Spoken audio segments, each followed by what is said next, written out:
Super excited that I get to hang out with my buddy Lee Brice. Congratulations. Is this your 5th or 6th number one?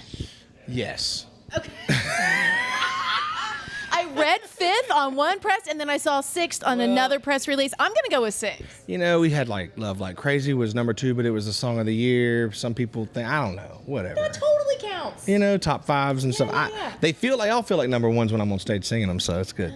Okay, but what was the feeling? When did the tide turn with Rumor? When you were singing Rumor out on stage and you could feel that vibe coming back to you, was it early on in the song? Well, a little early on in the song because it was so familiar. I'd written it 4 years before. I had it on social media when I was writing it. People kind of knew there was a simmer about it, but the real kind of change, like when they were like, all right, and now me feeling, you know, that kind of thing.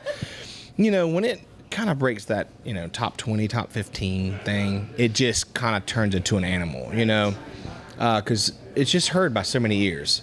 And when they get to the show, it's not all the people I'm used to seeing. There's all these other people there, all these new people there that had no idea who Lee Brice or whatever, and they love that song. And so that's when the real tide turns, when you go, oh wow, look at all these people that aren't normally here, and now there's thousands of them here for this one song. Right. Let's talk about that a little bit, because Rumor is now crossed over into this pop hit. I think you were 18 the last that we heard on the pop charts.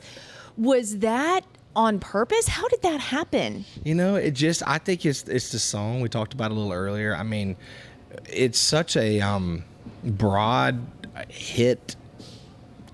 Pop music, people think pop music like, you know, boy band or something. That's not true. Pop music is popular music. You know, Elvis Presley was popular music. Yeah. The Beatles was popular music. It's just what people like to hear, you know, and I think it's just a song that just kind of, when people hear that, there's a rumor going round, what you say, it's just got this classic thing to it, and that's, to me, is what pop music is. So it just kind of had a natural, I mean, people just wanted to play it on other stations. They heard it, you know, through different avenues. I've been doing interviews. It's one radio station that maybe has a country station, but they also have a pop station, an adult contemporary station, a sports station, or whatever. And they're like, oh, we're hanging. They're like, what is that song? And so it's just a natural thing, I think, sometimes with certain songs. And I don't set out to do that. But if a song wants to get played on other stations, I'm all for it. Well, and you know, that does really affect who's coming to your show. Just like you said, it changes the demographic of the people that you're used to seeing.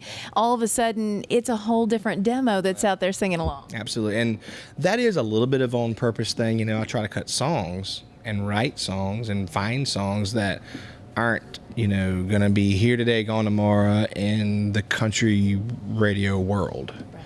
You know, I try to cut songs that maybe it'll be a little harder, a little longer to get it up the charts, but if it does, once it does get to that top, when people hear it, to me, stuff will last forever. You know, that's what I want. And so from Hard to Love to I Don't Dance and things, there's a lot of songs that I've really stuck. It's, you know, they were hard to work, but once they got to a point like Rumor, then they become even bigger. So it's kind of like a bigger risk, bigger reward, or less risk and then less reward. You know, you might get a number one song, but nobody will remember it tomorrow. I don't want that. Right.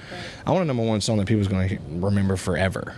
Slow burn. We want the slow burn up the charts. Long slow burn. Oh, I love it. So you've been out on the road. I know that you've got so much happening. When you get to come home and you get to have that time with the family, how do you shut off? How do you turn off the onstage Lee and become Daddy Lee? It takes a minute. Well, on stage Lee isn't too hard to turn off. I mean, I can do that when I get off stage and get to the bus and get in my PJs and, you know, and getting the bus and ride or whatever.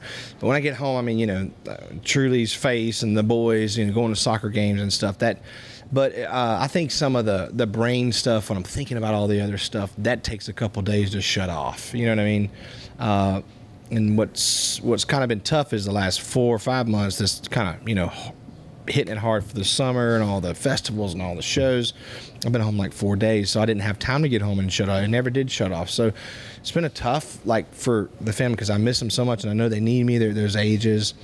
But now, like this week, I get to be home 4 days, 5 days, and the next week I get home 5 days. And so I'll have some time to really get back into the rhythm of getting into their life, you know, and not just talking to them on the phone and seeing them for a day or two and hitting the road again.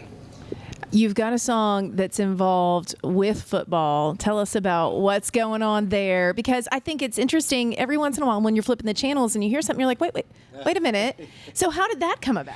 I mean, I wrote this song really for this next record. It's called Welcome to the Weekend. Yeah. I mean, that's part of who I am. Football and country music, rock and roll, badass, let's go have a good time. I mean, it just kind of came out in this song called Welcome to the Weekend. And actually my manager's brother used to be into all the sports networks and a bunch of radio shows and affiliates and stuff, and so he just let a couple people hear it, and it just got around, and ESPN called and we're like, hey man, can we get this song? We want to play it at college game day and we want to make a thing.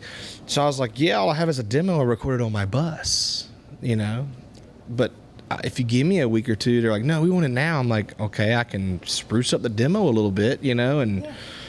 I recorded it on my bus, They're like, we don't care. We love how it sounds now. I'm like, okay. So they, and we'll see what happens, but they they're talking about putting it on college game day and making it a part of the ACC network and this and that. But it's just fun to have the songs in different avenues, especially, and this is a rocking song, So we've been starting our whole show out for this whole year.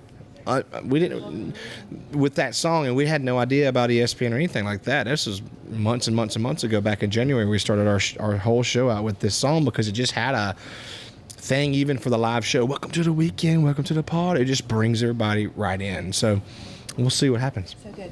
Duet coming up with Carly. Yeah. Can you tell me about that? Yeah, it's called I Hope You're Happy Now, and I'm happy now because I haven't really been able to do a collaboration. I've done some stuff, but it's been kind of under the radar here or there. And I think they really want this to be over at her label, and that she's got a great label. They really want it to be a big hit for her, and she reached out to me, and it was so flattering. She was like, I've just been a fan of your voice and your passion, and so I was like, heck yeah, are you kidding me? I love how she sings and just who she is, and the song was great. So I was on the road, so I had to do a vocal out on the road to send to them to put into this duet. But now we have a duet, and I heard the final mix, and it's great. And it sounds like they're going to put it out here in the next couple weeks. So it'll be nice to have, it's got rumors still happening on pop charts. This duet will be coming out. Welcome to the Weekend might be sprinkling around on ESPN, coming out with our new single in 3 or 4 months. So keeping the momentum going. I think it's all about momentum these days. Everybody's trying to get their foot in the door, Feed the pipeline, always. Last question. I know that you're such a family man. You love to give back. Is there a charity that's near and dear to your heart, and which one do you really try to give back to on a regular basis? Well, we do a lot of stuff with a lot of things because, I think, that's a huge part of what we get to do to help anybody any way we can. One huge thing I've been a part of for a long time is called Folds of Honor. And they are it's a military-based organization, charity but it specifically helps raise money for the families who are home and they've lost somebody, daddy or mama, who's gone away and they never came back.